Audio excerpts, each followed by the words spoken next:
नमस्ते दोस्तों, 18 song of God में आपका स्वागत है। आज हम उस मुकाम पर पहुंच गए हैं जहां से पूरी दुनिया को भगवद गीता की पहचान मिली। अक्सर हम कहते हैं फल की चिंता मत करो, पर क्या हमें इसका असली मतलब पता है? आज श्री कृष्ण अर्जुन को वो एक्शन प्लान देंगे जो किसी भी इंसान को ओवर थिंकिंग और परफॉर्मेंस एंजाइटी से हमेशा के लिए आज़ाद कर सकता है। श्री कृष्ण कहते हैं, कर्मण्येवाधिकारस्ते मा फलेषु कदाचन मा कर्मफल हेतुर्भूर्माते संगो अस्त्व कर्मणि। इसका अर्थ है तुम्हारा अधिकार केवल कर्म करने पर है, उसके फल पर कभी नहीं। न तुम खुद को कर्मों के फल का कारण मानो और न ही तुम्हारी आसक्ति काम न करने आलस्य में हो।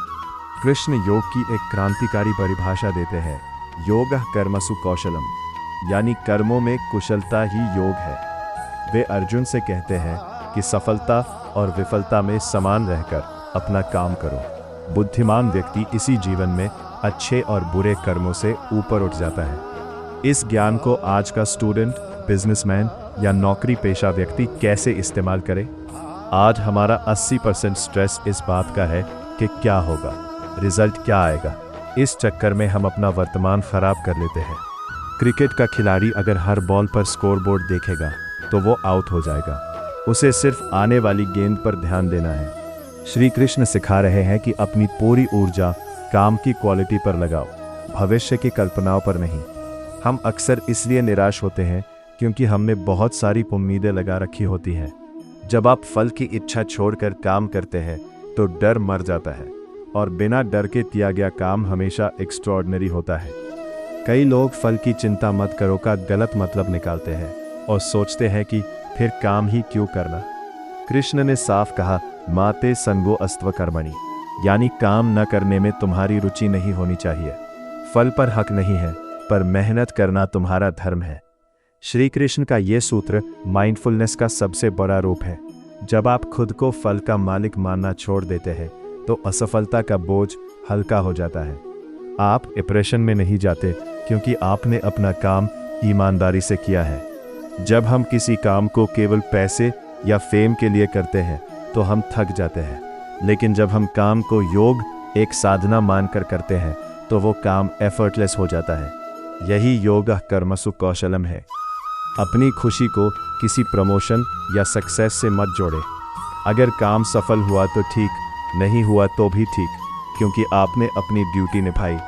ये नज़रिया आपको मेंटली टफ बनाता है। आज जब कोई छात्र परीक्षा देने जाता है या कोई कर्मचारी प्रेजेंटेशन देता है तो उसका आधा ध्यान इस बात पर होता है कि अगर ये खराब हो गया तो क्या होगा। श्री कृष्ण कहते हैं कि रिजल्ट तुम्हारे हाथ में है ही नहीं। जब आप ये स्वीकार कर लेते हैं कि नतीजा आपके नियंत्रण से बाहर है तो आपका सारा फोकस एक्शन पर आ जाता है। इससे आपकी घबराहट खत्म होती है और आप अपना बेस्ट परफॉर्मेंस दे पाते हैं। अक्सर लोग या तो काम के पीछे पागल हो जाते हैं या निराश होकर काम छोड़ देते हैं। श्री कृष्ण कहते हैं, न तो फल के पीछे भागो, न ही काम छोड़कर बैठो। ये हमें बैलेंस्ड वर्क एथिक्स सिखाता है। काम को बोझ समझकर या केवल लालच में आकर ना करें, बल्कि उसे अपनी जिम्मेदारी समझकर मजे से करें। ये आपको लंबे समय तक बिना थके काम करने की शक्ति देता है। आज लोग अपनी नौकरी या बिजनेस से इतना ज़्यादा जुड़ जाते हैं कि एक छोटा सा घाटा उन्हें सुसाइड तक ले जाता है। कृष्ण समानता की बात करते हैं, काम को खेल की तरह ले।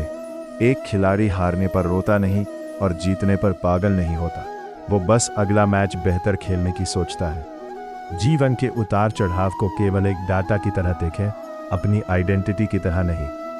श्लोक 13 में कृष्ण कहते हैं कि जब तुम्हारी बुद्धि भ्रम से निकलकर स्थिर हो जाएगी तब तुम योग को प्राप्त करोगे। बहुत ज़्यादा सलाह और सूचनाएं हमें भ्रमित करती है।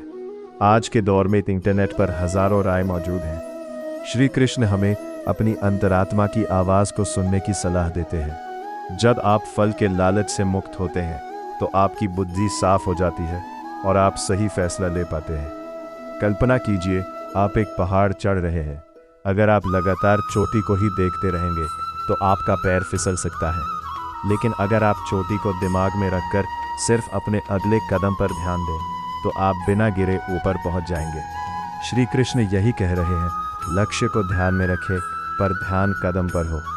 यही सफल होने का सबसे छोटा और पक्का रास्ता है। ये अध्याय 2 का सबसे वैल्यूएबल हिस्सा था। अब हम पार्ट 6 की ओर बढ़ेंगे, जो अध्याय 2 का क्लाइमैक्स है। इसमें कृष्ण बताएंगे कि स्थितप्रज्ञ एक पूर्ण और स्थिर मनुष्य कैसा होता है, वो कठिन समय में कैसे खुद को संभालता है। अगर आपको ये वीडियो मददगार लगा तो इसे शेयर करें और 18 सॉन्ग ऑफ गॉड को सब्सक्राइब करना न भूलें। जय श्री कृष्ण।